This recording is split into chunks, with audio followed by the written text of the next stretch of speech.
Hello everyone, Radhe Radhe. कैसे हैं आप लोग? ठीक रहिए, स्वस्थ रहिए। लड्डू गोपाल की तरफ से भी राधे राधे।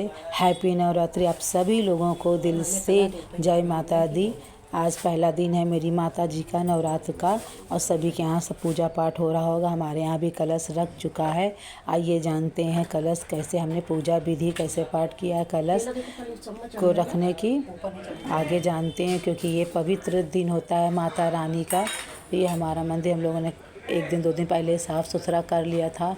अब हो रही थी कलश की तैयारी। मम्मी अंदर बैठ के सब साफ़ सफाई मतलब पान वगैरह जो भी हैं सब सेट कर रही थी चढ़ाने के लिए। और हम बाहर बैठ के कलश का और 9 चौकी में जो 9 अनाज रखा जाता है 9 ग्रहों का वो पाटा हम सब तैयार कर रहे थे। माता रानी के लिए सब तैयारी कर रहे थे।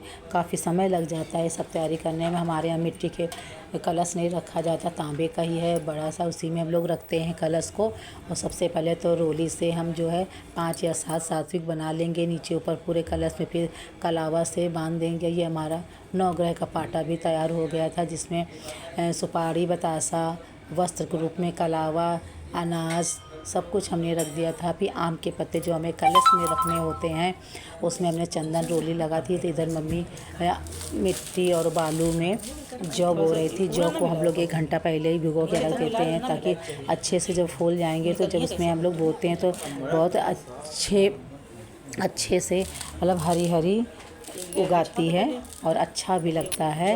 हर साल हमारे यहाँ खैर उगाती है। हम लोग अच्छे से मिलाने के बाद में ऊपर से भी एक लेयर डाल देते हैं जौ की अच्छे से।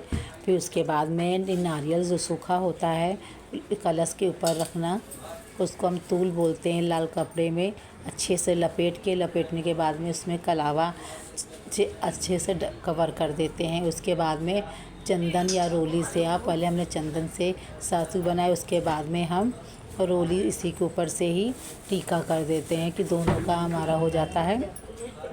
ये करने के बाद में जिसमें हमें चावल रखना होता है वो भी हमारे तांबे का है, पीतल का है, तो उसमें हम चारों तरफ से टीका लगा देंगे।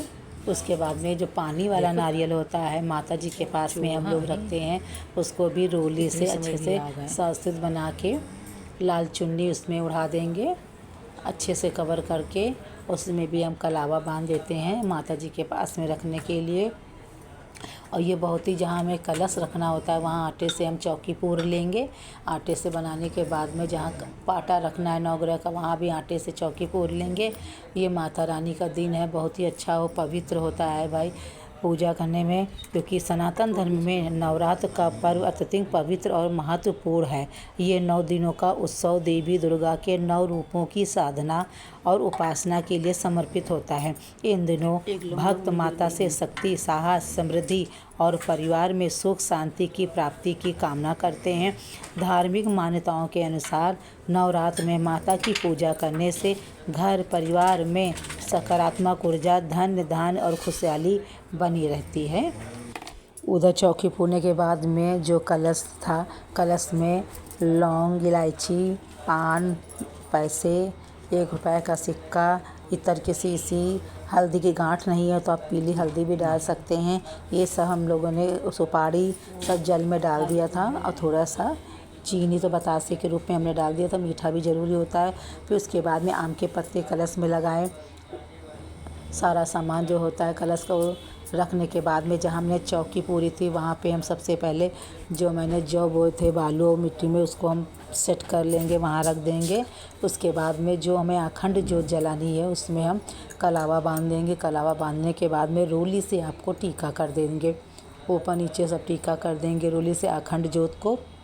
उसके बाद में हमारी माता रानी है, इनको भी सबसे पहले फूल वगैरह जितने भी हैं सब कपड़े वगैरह सब रात में हम लोगों ने पहना दिए थे, माता रानी के बदला दिए थे। फूल वगैरह सारे जितने भी हम सब लोग चढ़ा देंगे।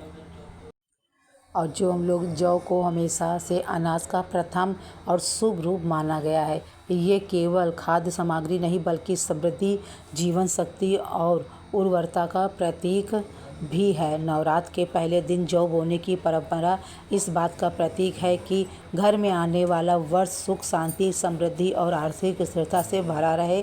यदि जौ स्वस्थ और तेजी से अंकुरित होते हैं तो ये पूरे वर्ष के लिए शुभ संकेत माना जाता है, जो परिवार में सफलता, खुशहाली और सकारात्मक ऊर्जा लाता है।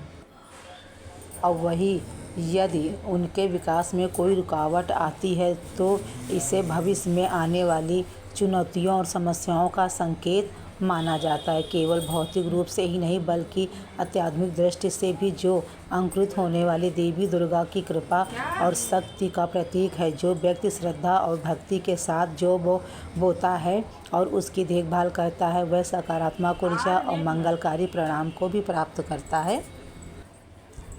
और हो गया था हमारी कलश स्थापना। मम्मी और हम दोनों लोग मिलके कलश हमारा रख गया था। ये है हमारा कलश। जोत वगैरह जला दी गई थी। कलश रखने से पहले ही हमारे लड्डू गोपाल की जगह उधर किनारे कर दी, जहाँ लड्डू गोपाल की पूजा करते थे वहाँ कलश हो गया था। और ये हमारी मंदिर की पूजा संपन्न हो गई है, कलश की पूजा संपन्न हो गई है। और आप लोग स्टार्टिंग में हमारी माता रानी के माले की चमत्कार जरूर देखिएगा। हरे कृष्ण। जय माता दी, जय माता दी आप सभी लोगों को।